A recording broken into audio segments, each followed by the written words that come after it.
Dale Thompson's truck sputtered, coughed, and died on a narrow road flanked by towering pine trees that scraped the sky. He gave the steering wheel a hard thump, muttering curses as he twisted the key again.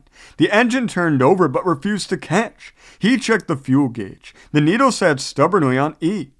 "You gotta be kidding me," he mumbled, hitting his head against the headrest. He knew he should have filled up back in Cedar Grove, but he was running late, and the idea of making another stop didn't sit well with him.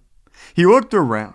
The forest was dense, shadows stretching across the road. It was late afternoon, but with the thick canopy above, it felt like dusk. He grabbed his phone, only to find 0 bars. Of course, he hadn't seen another car for miles. With a resigned sigh, Dale got out, grabbing a half-crushed water bottle from the passenger seat. The air was thick with the scent of pine and damp earth. It was quiet, eerily so. No bird song, no rustling leaves, just the whisper of the wind through the branches. He popped the gas cap off, hoping he could somehow will more fuel into the tank.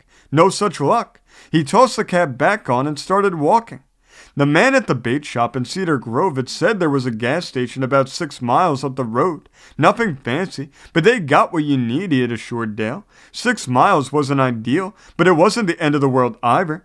He took a swig from the water bottle, then set off down the road. His boots crunched against loose gravel. The forest loomed on either side, the trees so close together they formed a wall of bark and branches. Dale kept his eyes straight ahead, trying to ignore the way the shadows seemed to shift when he wasn't looking directly at them.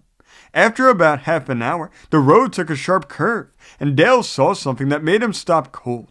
Deep grooves in the dirt, as if something heavy had been dragged from one side of the road to the other. The tracks led into the undergrowth, where they disappeared into a tangle of ferns.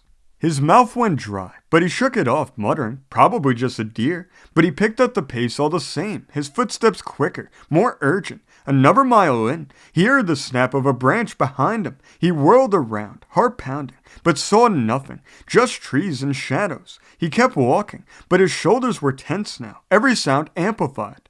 Then he heard it, a low growl, like distant thunder, coming from the underbrush. Dale stopped again, his eyes scanning the forest's edge. A pair of eyes blinked back at him, amber and cold, set in a face framed by dark fur.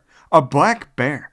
It was massive, its head level with Dale's chest, even on all fours. It watched him, unblinking, its body tense and coiled. Dale took a step back, his heart thudding in his chest. He knew enough about bears to remember not to run. Running made you prey. His mind scrambled for what to do next. Make yourself big, loud. He threw his arms up, shouting, "Get out of here!" His voice echoed through the trees, but the bear didn't move. If anything, it seemed more curious, its head tilting slightly. Dale backed up another step, his boot catching on a root. He stumbled but caught himself, keeping his eyes locked on the bear. It took a step forward, then another, moving with terrifying grace for something so huge. His pulse raced, sweat beading on his forehead despite the cool forest air. He looked around for something, anything that could be used as a weapon. There was nothing but rocks and sticks, neither of which would be much help. The bear let out another growl, this one sharper, more insistent. It was close enough now that Dale could see the muscles rippling beneath its fur, the gleam of its teeth. He picked up a rock and hurled it, hitting the ground a few feet in front of the bear. It stopped, sniffing the air, then looked back at Dale, its eyes narrowing. His stomach dropped. He'd heard about bears bluff charging, but if this one called his bluff, he'd be dead. The bear let out a roar that vibrated in Dale's chest, then bolted, straight at him. Panic took over. He turned and ran, logic be damned, sprinting down the road as fast as his legs would carry him.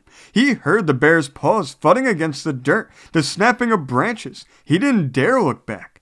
The road curved again, and he skidded around the bend, almost losing his balance. His lungs burned. His legs felt like lead, but then the thudding stopped. He risked a glance over his shoulder. The road was empty. He slowed to a jog, then a walk, his breath coming in ragged gasps.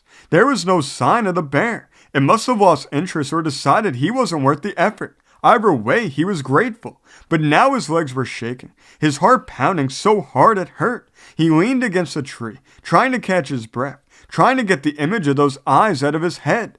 When he finally felt steady enough, he continued on, his pace slower, more cautious. The road felt darker now, the shadows deeper. Every noise made him jump. Every rustle of leaves sounded like claws against the dirt.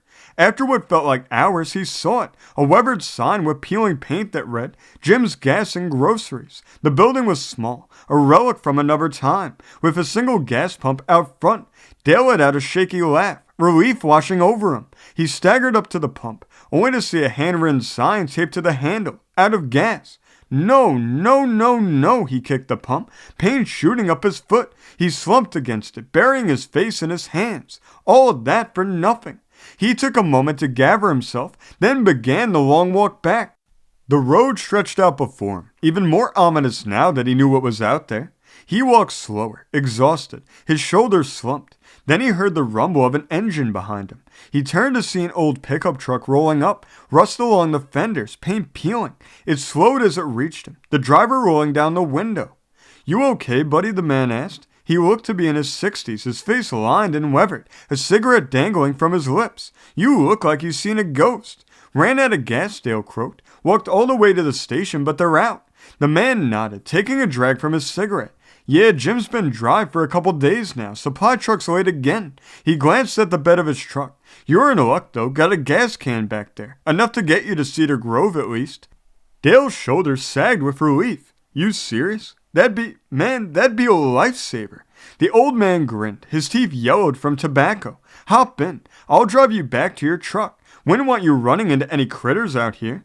Dale shivered at the memory of those amber eyes. Yeah, wouldn't want that. As they drove back through the forest, the man chatted about the deer population and the lousy state of the road, oblivious to the haunted look in Dale's eyes. Dale just nodded, staring out the window at the trees, half expecting to see the bear watching him from the shadows. But the forest was empty, silent, just the way it had been before. Thanks for joining us on The Open Road, where anything can happen and there's always another adventure right around the corner. Remember to like and subscribe, and we'll see you next time on The Open Road.